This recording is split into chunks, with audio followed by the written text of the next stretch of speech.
Lari kan? Tuh, dua.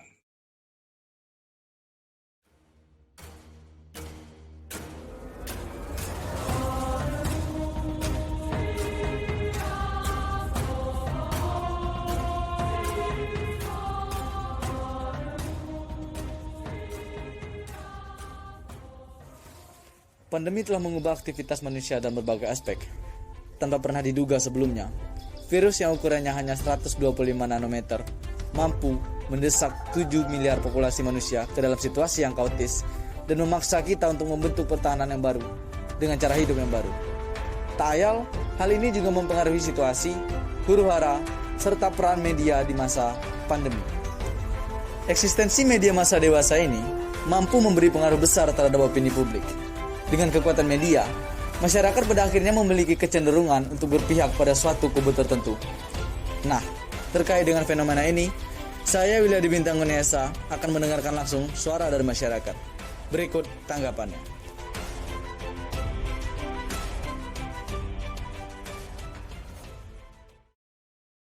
Nah, baik, di sini saya sudah bersama dengan narasumber, itu Om Sugi. Pada Om Sugi, saya di sini ingin bertanya terkait dengan pengaruh media massa di masa pandemi. Mungkin bisa dijabarkan Om lebih ke spesifik ke pemerintahan atau ke... Oke. Jadi kita gini dulu ya ke kantoran lah, ke pemerintahan. Kebetulan saya praktisi pemerintahan. Pertama, media massa ini akan mengedukasi seseorang untuk lebih pintar, lebih pandai. Pada saat media massanya itu menyampaikan informasi yang benar atau informasi yang apa adanya, pasti orang akan lebih pandai seperti itu. Nah, tetapi ada juga media-media yang dia menyampaikan berulang terus menerus, dan ini yang membuat orang kadang-kadang tidak mau lagi, semakin ingin lebih mengerti dari apa yang seharusnya yang ada dalam otaknya. Misalnya kan begini ya. Jadi misalnya pandemi ini, corona ini, orang sudah tahu itu masalah social distance atau physical distance, kemudian pakai masker, kemudian harus menjaga fisiknya, orang sudah tahu itu berulang-ulang disampaikan terus media massa. Akhirnya orang pada saat melihat berita itu udah langsung skip aja, teruskan aja. Dia tidak peduli lagi. Nah itu padahal kadang-kadang media massa itu menyampaikan hal yang baru, tapi karena berulang-ulang tadi, maka itu sudah tidak menjadi sensitif lagi. Ingat ya bahwa pengulangan keseringan itu akan mengurangi sensitivitas. Itu seperti itu. Contoh misalnya kamu punya special girlfriend misalnya, pada saat kamu semakin rutin mengulang itu, maka sensitivitas Anda akan berkurang. Jadi itu. Berita juga seperti itu. Pada saat sering berulang, maka sensitivitas orang untuk ingin lebih mengetahui itu akan berkurang. Nah, kemudian sebenarnya untuk yang media-media ini, untuk orang-orang pemerintahan ini tidak, saya mungkin ya sekali-sekali juga ikut mengikuti perkembangan dan ingin terutama sih ingin menjaga diri saya sendiri, keluarga, teman-teman, dan orang-orang yang saya cintai, orang-orang yang saya kenal, supaya tidak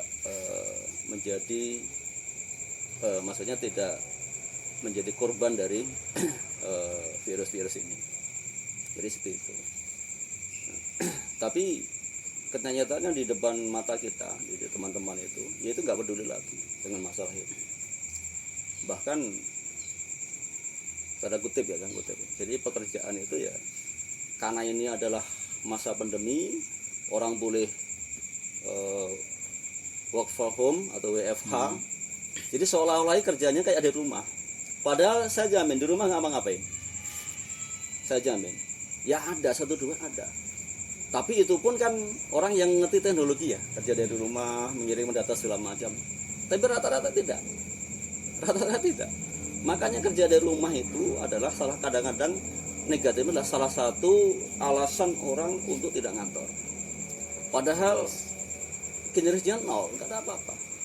Itu yang efek efek negatifnya seperti itu. Bagaimana media itu belum pernah mengumpas masalah itu ternyata, karena ya nggak tahu apakah memang itu mau dikupas atau enggak. Itulah kelemahan, karena tidak ada investigasi untuk masalah itu. Ini mungkin orang berpikir ini orang masing-masing kan, apalagi pandemi orang tidak mau bertemu dengan orang. Itu salah satu yang dimanfaatkan orang seperti itu. Kemudian juga kegiatan-kegiatan pemerintahan juga seorang sekarang itu tertutup, dalam tanda kutip tertutup, hampir tidak tersorot oleh media seperti itu. Jadi kalau dalam pemerintahan seperti itu. Jadi sebentar itu. balik lagi ke efektivitas dan sensitivitas topik berita yang diangkat itu tergantung pada bagaimana dari media itu mengemasnya atau mengangkat topik yang seharusnya diangkat gitu. Iya betul. Jadi mohon maaf kan ada media massa yang ada yang bermutu, ada yang bagus ya. Memang isinya orang-orang yang profesional. Dia mencari berita sendiri, dia menginspirasi sendiri, kemudian menyampaikan dengan yang profesional dengan baik, seimbang. Walaupun itu ada yang terpojokkan, dia akan mencari penyeimbang. Tapi ternyata di sini ada media-media yang hanya copy paste. Coba perhatikan. Jadi copy paste media dari media lain atau berita dari luar negeri di copy paste dalam media online mereka, kemudian disebarkan. Dan itu kadang-kadang juga hanya dalam tanda kutip untuk nyari duit. Beritakan hanya sekedarnya itu pemerintahan, datang ke kantor-kantor nyari duit bahwa beritanya sudah dicantumkan. Padahal kan tidak ada itu ya. Orang masukkan berita minta duit kan nggak mungkin, mestinya seperti itu. Kecuali pariwara itu kan beda ya, beda. Tadi itu ada program-program dari suatu lembaga yang ini sampaikan kepada masyarakat, itu beda lagi. Itu memang harus keluar. Tapi rata-rata juga tidak mengena ke masyarakat. Yang diinginkan masyarakat apa itu hampir tidak seperti itu. Nah itu yang dari pemerintahan kan. Kalau saya juga ingin melihat dari sisi Om sendiri kan sebagai seorang pengusaha kecil, perintis pengusaha gitu. Nah kalau pengaruh dari media massa ke usaha yang Om jalankan saat ini gimana? Oh, Pada masa pandemi. akselerasi. Jadi akselerasi. Kalau sekolah itu 3 tahun baru bisa kelar, ini mungkin setahun bisa kelar itu dengan adanya pandemi. Jadi dengan pandemi ini karena media massa menyampaikan banyak hal tentang peluang-peluang usaha yang bisa dilaksanakan masa pandemi ini, kemudian merangsang otak atau merangsang pemikiran orang-orang ini gimana caranya ini bisa menghasilkan uang. Terutama di ini ya, di sektor makanan.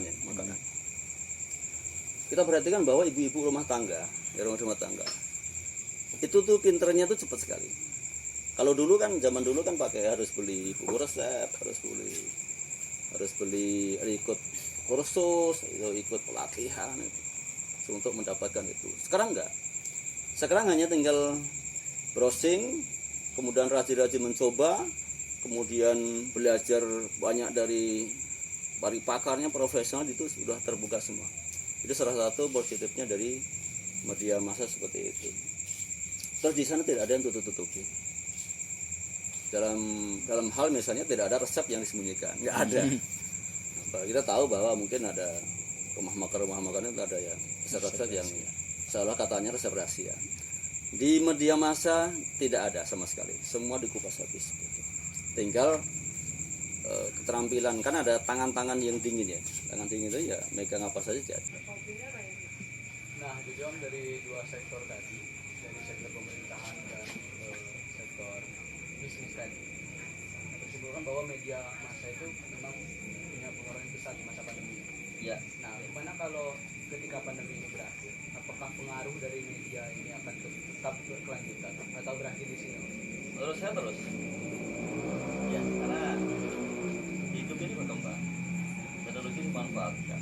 Orang kantor-kantoran kalau mau rapat, bukan orang jauh-jauh, capek-capek, dengan pakai zoom saja, pakai jarak jauh, dan itu lebih efektif. Jadi positifnya tetap diambil, positifnya ambil. Memang di sana akan mengurangi interaksi dengan orang lain. Tapi untuk segi efektivitas dan untuk manfaat yang dituju dalam suatu tujuan pertemuan itu sudah terwakili dengan adanya jarak jauh itu. Jadi saya yakin akan tetap berlanjut meskipun pandemi ini telah usai, mudah-mudahan cepat usai.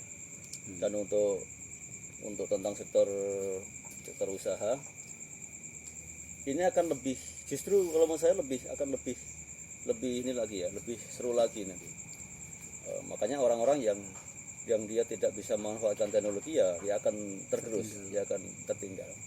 Bagaimana orang sekarang, orang punya toko nggak perlu lagi di pinggir jalan, meskipun di gang masuk atau di ruko atau di apartemen dalam itu orang bisa membuat usaha. Apalagi perkampungan itu nanti orang jualan itu udah banyak nanti, saya yakin seperti itu. Jadi tidak ada justru balik ke dulu lagi, enggak, justru akan orang dipertahankan karena lebih efisien. Tapi di sisi lain ada sektor-sektor yang mungkin dia harus mencari penyesuaian, bahasanya penyesuaian. Misalnya orang yang toko-toko di pinggir jalan besar segala macam, karena persaingan semakin besar, dia juga harus menyesuaikan diri. Di samping itu dia juga harus ikut memasarkan di dunia media komunikasi seperti itu. Jadi nggak bisa hanya nunggu saja, nggak bisa. Dan ini akan terus berlanjut. Ya. Oke. Jadi anak-anak muda itu nanti bisa jualan itu nanti mungkin beberapa menit bisa buka toko. Tapi kalau pesan saya, tetap kita harus real. Maksudnya begini. Jadi kalau kita jualan barang ya barang itu ada, kita jualan jasa ya jasa kita ya kita mampu seperti itu. Bukan karena ini tidak langsung ketemu dengan si pembeli, si bayar ya kita harus jujur seperti itu. Itulah. Di samping itu meskipun kita usahanya itu tidak seperti tadi tidak langsung ketemu, maka adab untuk berbuat baik itu tetap. Jadi usaha jujur, usaha apa adanya, memuaskan pelanggan, dan yang penting mencari berkah. Baik, terima kasih kepada Om Sugi atas jawaban atau tanggapan dari pertanyaan yang saya ajukan. Mungkin sekian untuk yang bisa saya tanyakan di wawancara kali ini. Yap, itu tadi adalah salah satu tanggapan dari masyarakat terkait dengan media massa dan pengaruhnya yang telah saya rekam. Pandemi COVID-19 telah melahirkan banyak pemikiran, perdebatan, serta huru-hara. Kita tidak tahu siapa yang harus kita percaya. Kita juga tidak tahu siapa yang harus kita salahkan saat ini. Tapi satu hal yang pasti, kita harus mampu beradaptasi dengan semua perubahan yang ada, mematuhi semua protokol kesehatan, semata-mata demi memutus rantai penyebaran COVID-19. Mungkin itu saja wawancara dan diskusi kali ini. Saya Willy Bintang Kurniasa. Stay safe and cheerio.